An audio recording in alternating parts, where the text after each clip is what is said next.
Hello നമസ്കാരം, welcome back to the channel. നമുക്കിന്ന് മാർക്കറ്റിൽ എങ്ങനെ സപ്പോർട്ട് റെസിസ്റ്റൻസ് ഈസി ആയിട്ട് വരക്കാമെന്ന് നോക്കാം. അതിനു മുന്നേ മാർക്കറ്റിൽ സപ്പോർട്ട് റെസിസ്റ്റൻസ് എന്താണെന്ന് അറിയാത്തവർക്ക് വേണ്ടി സപ്പോർട്ട് എന്താണെന്ന് നമുക്ക് പറയാം. ഓക്കെ, അപ്പം സപ്പോർട്ട് എന്ന് വെച്ചാൽ ഒരു ഏരിയ, മാർക്കറ്റിലെ ഒരു ഏരിയ. ഇവിടെ മാർക്കറ്റ് താഴേക്ക് വരുമ്പോൾ ഒരു ഏരിയയിൽ വരുമ്പോൾ മാർക്കറ്റ് മുകളിലേക്ക് പോകുന്നുണ്ടാവും. അത് ഒരു പോയിന്റിൽ അല്ലെങ്കിൽ ഒരു ലെവൽ, ഒരു ഏരിയയിലേക്ക് വരുമ്പോൾ മാർക്കറ്റ് എപ്പോഴും യൂ ടേൺ അടിച്ച് മുകളിലേക്ക് പോകുന്നത് നമ്മൾ ശ്രദ്ധിച്ചിട്ടുണ്ടാവും. അപ്പൊ ആ ഒരു ഏരിയനെയാണ് സപ്പോർട്ട് എന്ന് പറയുന്നത്. ഒന്നുമില്ല, ഇതിന്റെ നേരെ ഓപ്പോസിറ്റ് ആണ് റെസിസ്റ്റൻസ്. റെസിസ്റ്റൻസ് എന്ന് വെച്ചാൽ മാർക്കറ്റിൽ ഒരു ഏരിയ, ഈ ഒരു ഏരിയയിലേക്ക് മാർക്കറ്റ് എപ്പോഴും എത്തുമ്പോൾ ഇവിടെ നിന്ന് മാർക്കറ്റിനെ പുഷ് ചെയ്ത് താഴേക്ക് വരും. അപ്പോൾ ഈ ഒരു ഏരിയ ഇവിടെ മാർക്കറ്റ് എത്തുമ്പോൾ മാർക്കറ്റിനെ പുഷ് ചെയ്ത് താഴേക്ക് കൊണ്ടുവരുന്ന ആ ഒരു ഏരിയനെയാണ് റെസിസ്റ്റൻസ് എന്ന് പറയുന്നത്. ഓക്കെ, ഇത് സംഭവം ഒന്നുമില്ല, സിമ്പിൾ ആണ്. അതായത് മാർക്കറ്റ് മുകളിലേക്ക് പോകുമ്പോൾ ബയേഴ്സ് ആണല്ലോ മാർക്കറ്റിന് മുകളിലേക്ക് പുഷ് ചെയ്തുകൊണ്ടിരുന്നത്. അപ്പം പുഷ് ചെയ്ത് മാർക്കറ്റ് ഒരു ഏരിയയിൽ എത്തുമ്പോൾ അവിടെ സെല്ലേഴ്സ് ബയേഴ്സിനെക്കാട്ടിയും കൂടുതൽ വന്നു. ഓക്കെ, ഈ ഒരു ഏരിയയിൽ സെല്ലേഴ്സ് ബയേഴ്സിനെക്കാട്ടിയും കൂടുതൽ വന്നുകൊണ്ടാണ് മാർക്കറ്റ് പിന്നെ താഴേക്ക് വരുന്നത്.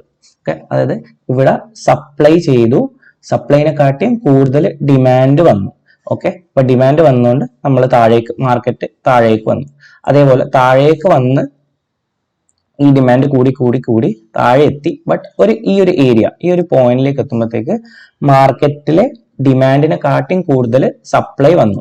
അപ്പൊ ആ ഒരു പോയിന്റിൽ വെച്ചിട്ട് മാർക്കറ്റ് മുകളിലേക്ക് പോകാൻ തുടങ്ങി. അപ്പോൾ ഇത് ഒരു സപ്ലൈ സോണും ഇതൊരു ഡിമാൻഡ് സോണും എന്ന് നമുക്ക് വിളിക്കാം. ഒന്നുമില്ല, സപ്പോർട്ടും റെസിസ്റ്റൻസും. ഓക്കെ, ജസ്റ്റ് ജാർഗൻസ് അറിയാൻ വേണ്ടി പറഞ്ഞതേ ഉള്ളൂ. ഇതിൻ്റെ ഒന്നും ഒരു ആവശ്യമില്ല. ജസ്റ്റ് സപ്പോർട്ട് എന്താണ്, റെസിസ്റ്റൻസ് എന്താണെന്ന് മനസ്സിലാക്കിയാൽ മതി. ഒരു ഏരിയയിൽ വന്നിട്ട് മാർക്കറ്റിനെ പുഷ് ചെയ്ത് പോകുന്ന ആ ഒരു ഏരിയയാണ് സപ്പോർട്ട് എന്നും, മാർക്കറ്റിനെ പുഷ് ചെയ്ത് താഴേക്ക് വരുന്ന ആ ഒരു ഏരിയനെയാണ് റെസിസ്റ്റൻസ് എന്ന് പറയുന്നത്. ഓക്കെ, ഇനി നമുക്ക് മാർക്കറ്റിൽ സപ്പോർട്ട് റെസിസ്റ്റൻസ് എങ്ങനെ വരക്കാമെന്ന് നോക്കാം. ഓക്കെ, അപ്പം നമുക്ക് ഈ ഒരു ഏരിയ എടുക്കാം. ഓക്കെ, അത് സപ്പോർട്ട് ഈ ഒരു ഏരിയയിൽ നമുക്ക് ശ്രദ്ധിക്കും. അതായത് ഈ ഒരു ഏരിയയിൽ എത്തിയപ്പാടും മാർക്കറ്റ് മുകളിലേക്ക് പുഷ് ചെയ്യുന്നുണ്ട്. 1, 2, 3, 4. അപ്പം ഇതൊരു നല്ലൊരു സപ്പോർട്ട് സോണാണ്. അത് എപ്പോഴാണ് മാർക്കറ്റ് ഈ ഒരു ഏരിയയിലേക്ക് എത്തുന്നത്, മാർക്കറ്റിനെ പുഷ് ചെയ്ത് മുകളിലേക്ക് പോകുന്നുണ്ട് മാർക്കറ്റ്. അപ്പം ഇതിനെയാണ് സപ്പോർട്ട് സോൺ എന്ന് പറയുന്നത്. ഓക്കെ, അതായത് ഷാർപ്പ് റിവേഴ്സൽ നടക്കുന്ന ഒരു ഏരിയനെ നമുക്ക് നല്ലൊരു സപ്പോർട്ട് സോണായി പറയാം. ഇവിടെ കണ്ടോ, ഇവിടെ നല്ലൊരു ഷാർപ്പ് റിവേഴ്സൽ ആണ്. മാർക്കറ്റ് ഇവിടെ വീണ് കഴിഞ്ഞ പാട് തന്നെ മാർക്കറ്റ് ഇവിടുന്ന് നല്ല വലിയ രീതിക്ക് മുകളിലേക്ക് പോയി. അപ്പം നമുക്ക് ഒബ്വിയസ്ലി അടുത്ത പ്രാവശ്യം നമുക്ക് ഇവിടെ എത്തുമ്പം പറയാം ഇവിടെ ഒരു നല്ലൊരു സപ്പോർട്ട് സോൺ ആണെന്ന്. കാരണം മാർക്കറ്റ് ഇവിടുന്ന് ഒരു ഷാർപ്പ് റിവേഴ്സൽ ആണ് നടത്തിയത്. ഓക്കെ, അതേപോലെ തന്നെ നമുക്ക് ഇനി അടുത്ത ഒരു എക്സാമ്പിൾ എടുക്കാം റെസിസ്റ്റൻസിന്റെ.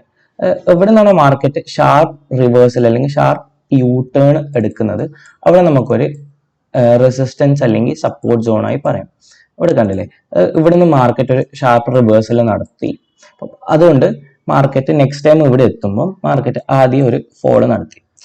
ഇതാണ് ഒരു റെസിസ്റ്റൻസ് എന്ന് പറയുന്നത്. ഈസി ആയിട്ട് റെസിസ്റ്റൻസ് വരക്കാൻ പറ്റുന്ന ഒരു വേ ഇതാണ്.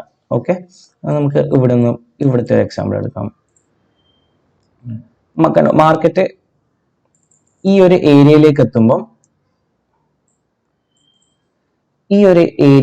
മാർക്കറ്റ് എത്തിയെടുത്ത് ഒരു ഷാർപ്പ് റിവേഴ്സൽ നടന്നു. വലിയൊരു യൂ ടേൺ അടിച്ചിട്ടുള്ള ഒരു ഫോളാണ് നടന്നത്. അതുകൊണ്ട് തന്നെ നമുക്ക് ഈ ഒരു നെക്സ്റ്റ് ടൈം മാർക്കറ്റ് ഇവിടെ വരുമ്പോൾ നമുക്ക് ചെറിയൊരു കൺവിക്ഷനോടുകൂടി നമുക്ക് പറയാം ഈ ഒരു ഏരിയയിൽ നിന്ന് മാർക്കറ്റ് താഴേക്ക് പോകാൻ ചാൻസ് ഉണ്ടെന്ന്. അപ്പം മാർക്കറ്റ് ഇവിടുന്ന് ഒരു ഷാർപ്പ് റിവേഴ്സൽ അല്ലെങ്കിൽ യൂ ടേൺ നടത്തി നെക്സ്റ്റ് ടൈം മാർക്കറ്റ് ഇവിടെ വരുമ്പോഴത്തേക്കും മാർക്കറ്റ് ഒരു ഫോളോ നടത്തി. അപ്പം നമുക്ക് അതിന്റെ ബേസിൽ നമുക്കൊരു ട്രേഡ് എടുക്കാൻ പറ്റും. അപ്പം ഇനി നമുക്കൊരു സപ്പോർട്ടിന്റെ ബേസിൽ ഒരു എക്സാമ്പിൾ നോക്കാം. ഇതുണ്ടല്ലേ, ഇത് ഇവിടെ ലാസ്റ്റ് ടൈം ഇവിടെ നിന്നൊരു ഷാർപ്പ് റിവേഴ്സൽ നടന്നു, യൂ ടേൺ അടിച്ചിട്ട് മാർക്കറ്റ് മുകളിലേക്ക് പോയി. നെക്സ്റ്റ് ടൈം മാർക്കറ്റ് ഇവിടെ വരുമ്പോൾ നമുക്കൊരു കൺവിക്ഷനോടുകൂടി നമുക്ക് ഒരു എല്ലാം ചാൻസസിന്റെയാണ്, ബട്ട് എന്നാലും നമുക്കൊരു ഇതോടുകൂടി നമുക്ക് ഇവിടെ നിന്നൊരു മുകളിലേക്കുള്ള ട്രേഡ് നമുക്ക് എൻ്റർ ചെയ്യാം. ഓക്കെ, ഇത് കണ്ടില്ലേ, ഈ ഒരു ട്രേഡ് നമുക്ക് ക്യാപ്ചർ ചെയ്യാൻ പറ്റും. അതായത് ഷാർപ്പ് റിവേഴ്സിൽ നടക്കുന്ന ഏരിയാസ് ആണ് സപ്പോർട്ട് റെസിസ്റ്റൻസ് എന്ന് ഏറ്റവും ഈസി ആയിട്ട് നമുക്ക് പറയാൻ പറ്റുന്നത്. ഒരു ഷാർപ്പ് റിവേഴ്സിൽ എവിടെയാണോ നടക്കുന്നത് അവിടെ നമുക്കൊരു 2 ലൈന് വരക്കാം. അത് സപ്പോർട്ട് സൈഡിലാണെങ്കിൽ മുകളിലേക്ക് പോകുന്നു, റെസിസ്റ്റൻസ് സൈഡിലാണെങ്കിൽ നമുക്ക് താഴേക്ക് വരുന്ന ഒരു, അപ്പോൾ അതിന്റെ ബേസിൽ നമുക്കൊരു ട്രേഡും എടുക്കാൻ പറ്റും. ഇതാണ് സപ്പോർട്ട് റെസിസ്റ്റൻസ്. അപ്പം മനസ്സിലായി എന്ന് വിചാരിക്കുന്നു. അപ്പം മനസ്സിലായിട്ടുണ്ടെങ്കിൽ ചെയ്ത് സപ്പോർട്ട് ചെയ്യുക. Thank you.